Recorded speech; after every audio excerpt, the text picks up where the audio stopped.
So as you can imagine, there's a lot of people that are self-isolating or being told by NHS 111 to isolate. Maybe they have the virus, maybe they're just feeling ill but need to isolate. So there's a lot of questions around sick pay at the moment. The government have put in a provision for sick pay, which will now include isolation.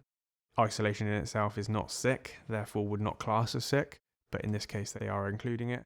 They've also included emergency legislation to allow sick pay from day one for those that have contracted the virus or those that have been told by NHS 111 to isolate and have a sick note from NHS 111. That is allowing employees to be paid from day one rather than the normal 3 waiting days that you need to have before you would qualify for sick pay. For employers, they have introduced a 2-week period where you can claim back any sick pay that you have paid to your employees from the government. Previously, sick pay has not been reclaimable from the government. It's just been a cost to a business.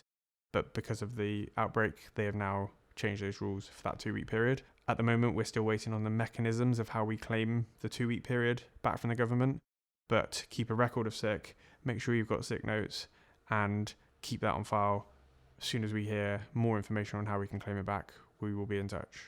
Of course, we work with businesses from an accounting perspective and business support, but there are legal and HR ramifications around sick pay and whether people qualify and whether they are eligible for this. So there will be an element of speaking to a HR advisor, speaking to your solicitor, just to double check if you are unsure. There are difficulties around employers enforcing leave. In other words, if you have an employee who you feel should isolate and you tell them to isolate, they are entitled technically to full pay at that point. So there is question marks around how the sick pay is operated. So we'd recommend getting professional advice if you are unsure